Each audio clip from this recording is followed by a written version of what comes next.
Hi friends, welcome back to my channel. ఈ స్టోరీకి writer SNMR Sridhar గారండి. శ్రీధర్ గారి అన్ని స్టోరీస్కి కాపీరైట్స్ వర్తిస్తాయి. ఆయన పర్మిషన్ లేకుండా యూట్యూబ్లోనే కాదు మరే ఇతర సోషల్ మీడియా నెట్వర్క్లో కూడా ఆయన స్టోరీస్ని అప్లోడ్ చేయడానికి వీల్లేదు. దయచేసి అలా చేయకండి ఫ్రెండ్స్. అలా చేస్తే లీగల్గా చాలా ప్రాబ్లమ్స్ ఫేస్ చేయాల్సి వస్తుంది. అలానే ఈ స్టోరీస్ చదువుతున్న వాళ్ళైనా వింటున్న వాళ్ళైనా మీరు మరే ఛానల్లోనైనా శ్రీధర్ గారి స్టోరీస్ని చూసినట్లయితే వెంటనే నాకు కామెంట్ బాక్స్లో మెసేజ్ చేయండి. ఇది పూర్తిగా శ్రీధర్ గారి ఛానల్ అండి. కేవలం ఆయన స్టోరీస్ మాత్రమే ఇందులో ఉంటాయి. కానీ కొంతమంది పేర్లు మార్చి వేరే ఛానల్స్లో ఆయన స్టోరీస్ని అప్లోడ్ చేస్తున్నారు. మీరు కానీ అలా చూసినట్లయితే నాకు మెసేజ్ చేయండి. ఇక లేట్ చేయకుండా వీడియోలోకి వెళ్ళిపోదాం ఫ్రెండ్స్. ఎస్ఎన్ఎంఆర్ శ్రీధర్ గారు రాసినటువంటి మనోభిరాముడు 62వ భాగం. మది చెదరగొడుతున్న అందం తన కళ్ళకి కనువిందు చేస్తుండటంతో నెమ్మదిగా తన పక్కన చేరాడు అభిరామ్.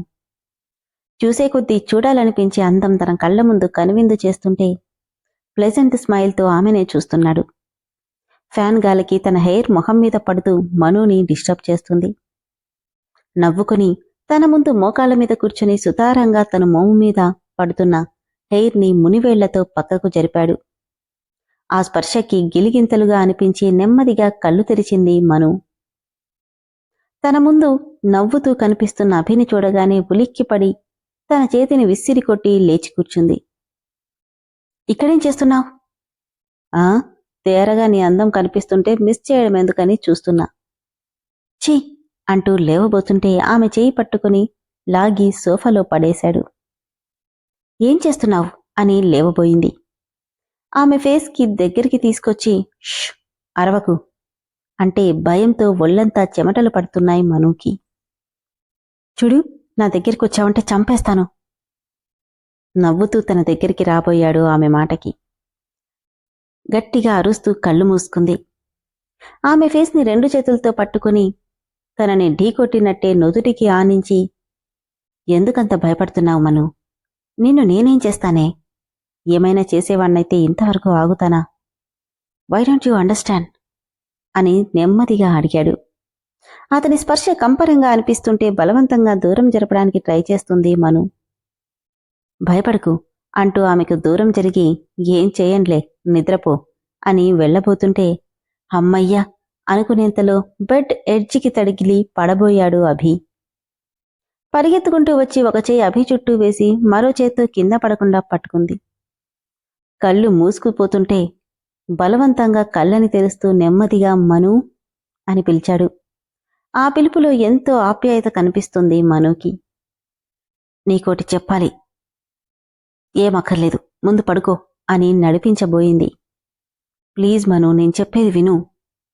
ఎక్కువగా డ్రింక్ చేసావు, ముందు పడుకో అంటూ బెడ్ మీద పడుకోబెట్టబోతుంటే ఒక్కసారిగా ఆమెను గట్టిగా హత్తుకున్నాడు.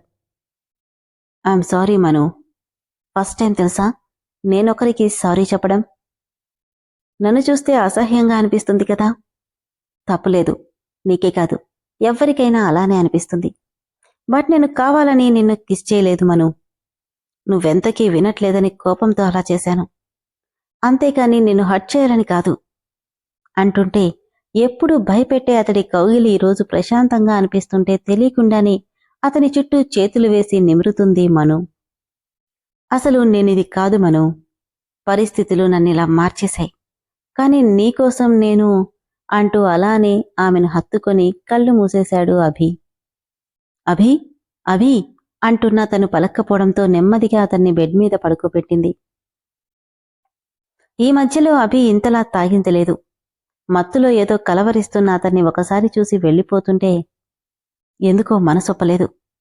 బాధగా నిట్టూర్చి అతని షూ రిమూవ్ చేసి టైట్గా ఉన్న టైని లూజ్ చేసి బెడ్షీట్ని మెడ వరకు కప్పబోయింది. అభి పక్కకు జరిగి బోర్లా పడుకోవడంతో తన పాకెట్లో నుండి మొబైల్ కింద పడింది. బెడ్షీట్ కప్పి ఫోన్ తీసుకుని టేబుల్ మీద పెట్టబోతూ అప్రయత్నంగా దాన్ని చూసి షాక్గా ఉండిపోయింది మను. ఆ ఫోన్ లాక్ స్క్రీన్ మీద మను ఫోటో ఉంది. అది కూడా ఇప్పటిది కాదు. 6 నెలల క్రితం ఎప్పుడో కృష్ణాష్టమికి గుళ్ళో వేసిన డాన్స్ ఫోటో. ఈ ఫోటో ఇతని దగ్గరికి ఎలా వచ్చింది అనుకుంటూ ఓపెన్ చేయబోతుంటే పాస్వర్డ్ అడిగింది. ఓ గాడ్ అనుకుంటూ మళ్లీ ఆఫ్ చేసి అభి చేయి పట్టుకుని ఫింగర్ ప్రింట్ పెట్టగానే ఓపెన్ అయింది.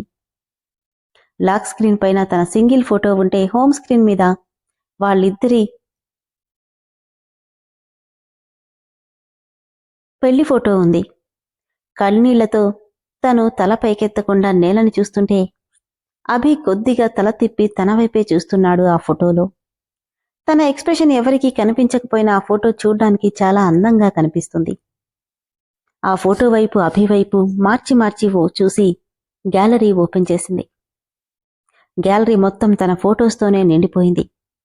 తను పూజ చేస్తున్నప్పుడు, పువ్వులు కోస్తున్నప్పుడు, గార్డెన్లో ఉన్నప్పుడు, గుడికెళ్తున్నప్పుడు రకరకాల యాంగిల్స్లో ఉన్న ఫొటోస్ని చూస్తూ నాకు తెలియకుండా ఇవన్నీ ఎప్పుడు తీశాడితను అనుకుంటూనే మొత్తం చూస్తూ 6 నెలల క్రితం గుళ్ళో తీసిన ఫొటోస్ని చూస్తే ఒక వీడియో కూడా కనబడింది.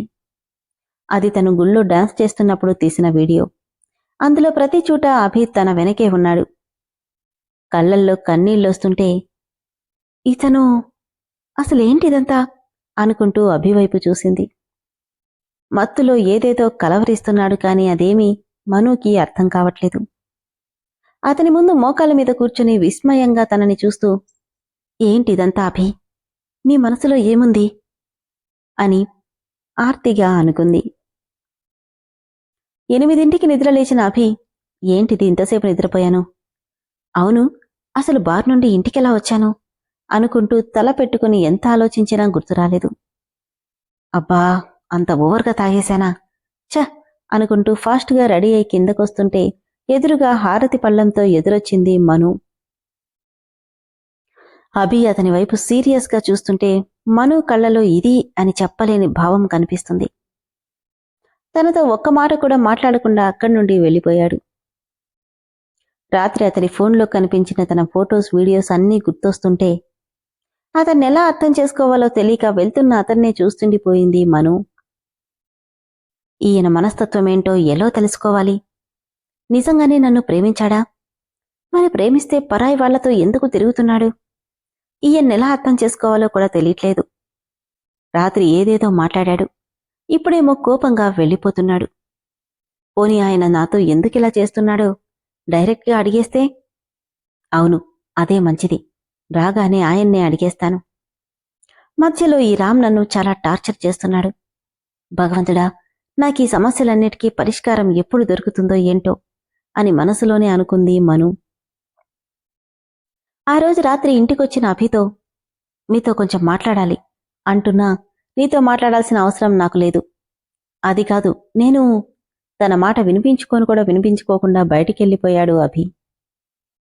అసలు ఇతను నేనేం మాట్లాడుతున్నాడో కూడా వినడా? ఛ, ఇంకెలా ఇతని గురించి తెలుసుకోవడం అనుకుంటుంటే కళ్లల్లో నీళ్లు తిరిగాయి మనోకి. అసలు నిజంగానే నన్ను ప్రేమించాడా, లేదంటే అందరిలాగే ఒక్క రాత్రి కోసం నన్ను కావాలనుకున్నాడా అని బాధపడుతుంటే, మా అన్నయ్య రాత్రిళ్ళు ఎక్కడికెళ్తాడనుకున్నావు? మెంటల్ స్ట్రెస్ని తీర్చుకోవడానికి ఫిజికల్ ఎక్సర్సైజ్ కోసం వెళ్తాడు. రోజూ పక్కన అమ్మాయి లేకపోతే మా అన్నయ్యకి నిద్ర పట్టదు అన్న రామ్ మాటలు గుర్తొస్తుంటే, అంటే ఇతనిప్పుడు వెళ్ళింది అనుకుంటూ ఫాస్ట్గా అభి కోసం మాన్షన్ మొత్తం కళ్లతోనే వెతికేసింది. కాని అతనెక్కడా కనపడలేదు. కాని గాయత్రి రూంలో ఇంకా లైట్ వెలుగుతుండడంతో మెల్లిగా అక్కడికెళ్లి డోర్ కొద్దిగా ఓపెన్ చేయబోతుంటే లోపల నుండి మాటలు వినిపించాయి. అభి, ఏంటి నాన్నా ఈ టైంలో ఇలా వచ్చావేంటి?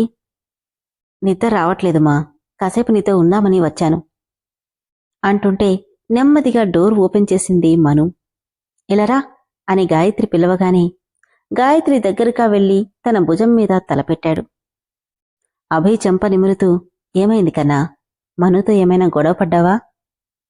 అలాంటిదేం లేదమ్మా, ఎందుకో మనసేం బాలేదు అంటూనే ఆమె ఒళ్ళో తలపెట్టుకుని తన నడుం చుట్టూ చేతులేసి పడుకున్నాడు అభిరామ్. ఏమైంది? ఎప్పుడూ గంభీరంగా ఉండే ఈరోజు చిన్ని కృష్ణుడిలా మానం చేస్తున్నాడు. అమ్మ దగ్గర కూడా ఏమైనా దాస్తున్నావా అని గాయత్రి అడిగితే నవ్వి, అదేం లేదుమా, ఊరికే చాలా రోజులైంది కదా నీ ఒళ్ళో పడుకొని, అందుకే వచ్చాను. సరే అయితే నిద్రపో అంటూ అభి తల మీద నిమురుతూ చిన్న పిల్లాడికి చెప్పినట్టు మాటలు చెప్తుంటే ఆ మాటలు వింటున్నాడే కాని తన మనసిక్కడ లేదు. బాధ, ఎవ్వరికీ చెప్పుకోలేని, ఎవ్వరూ తీర్చలేని బాధ. చిన్నప్పటి నుండి మనసులో కరుడు కట్టుకుపోయిన ఆవేదన పసివయసు నుండి వేధిస్తుంటే ఈసారి మనసు పడే రోదనకి అంతే లేకుండా ఉంది. తలుపు చాటు నుండి అభిని చూస్తున్న మనుకి అమ్మ ఒళ్ళో గారాలు పోతున్న పసిపిల్లాడిలా అనిపిస్తూ అతనిలో ఎప్పుడూ కనపడని కొత్త కోణం కనిపిస్తుంటే ఆశ్చర్యంగా చూస్తుంది. ఏంటిది? అభి నీ ఏ రోజు ఇలా చూసింది లేదు. ఇతని గురించి నాకు తెలియని విషయాలు చాలానే కనిపిస్తున్నాయి. తెలుసుకోవాలా, వద్దని వదిలేయాలా అనుకుంటూనే నెమ్మదిగా డోర్ వేసి తన రూంలోకి వెళ్ళిపోయింది మను. ఉదయాన్నే బాబూ నెమ్మదిగా తీసుకురండి, జాగ్రత్త అంటున్న అరుంధత్తమ్మ మాటలు వినిపిస్తుంటే తల తిప్పి చూసింది మను. 2 డాక్టర్లు 2 నర్సులు లోపలికొస్తుంటే 2 కాంపౌండర్స్ ఎవరినో స్ట్రెక్చర్ మీద తీసుకొస్తున్నారు. ఎదురుగా వస్తున్న వాళ్ళని చూస్తూ ఒక్కో అడుగు ముందుకేస్తుంది మను. స్ట్రెక్చర్ మీదున్న వ్యక్తిని కాంపౌండర్సే కాకుండా అభిరామ్ ఇద్దరూ జాగ్రత్తగా అప్పటికే రెడీ చేసిన రూంలోకి షిఫ్ట్ చేసి కాంపౌండర్స్ వెళ్ళిపోయారు. అతనెవరో, డాక్టర్లు ఎందుకొచ్చారో అర్థం కాక నెమ్మదిగా గదిలోకి అడుగుపెట్టిన మనుకి రూమ్ మొత్తం హాస్పిటల్ ఎక్విప్మెంట్తో రెడీ చేసుండడం చూసి ఇదంతా ఎప్పుడు రెడీ చేశారు అనుకుంటూనే బెడ్ మీద ఉన్న వ్యక్తిని చూసింది మను. తెల్లటి మేనిఛాయతో 6 అడుగుల ఆజానుబాహుడిలా ఉన్న ఆ వ్యక్తి అక్కడక్కడ నెరిసిన జుట్టు వయసును తెలుపుతుంటే చెరగని రాజసం అతని ముఖంలో కనిపిస్తూ ప్రశాంతంగా నిద్రపోతున్నాడు ఆ వ్యక్తే. అతనే రాజా ఆనంద భూపతి. గాయత్రి అతడి కాళ్ళ దగ్గర నిలబడి బెడ్షీట్ సరిచేస్తుంటే అభి రామ్ ఇద్దరూ ఆయనకి చెరోపక్క కూర్చొని ఉన్నారు. రామ్ ఆయన్ని కన్నీళ్లతో చూస్తుంటే అభి ఫేస్లో ఇది అని చెప్పలేని భావం కనిపిస్తుంది. నెమ్మదిగా గాయత్రి దగ్గరికి వెళ్లి ఆయన్ని పరీక్షగా చూస్తూనే అత్తయ్య, ఎవరైనా, ఏమైంది ఈయనకి అని అడుగుతుంటే మీ మామయ్య గారమ్మా అంది గాయత్రి. తల తప్పి షాక్ అయి చూస్తూ ఏంటి? నవ్వి ఆయన మీ మామయ్య గారు, నా భర్త అంది గాయత్రి. మరి ఇన్ని రోజులు హాస్పిటల్లో ఉన్నారమ్మా. హాస్పిటలా? కాని ఎందుకత్తయ్యా? కోమాలో ఉన్నారమ్మా, 20 సంవత్సరాలుగా. ఆయన ట్రీట్మెంట్ కోసమే నేను లండన్లో బ్రాంచ్ స్టార్ట్ చేసింది.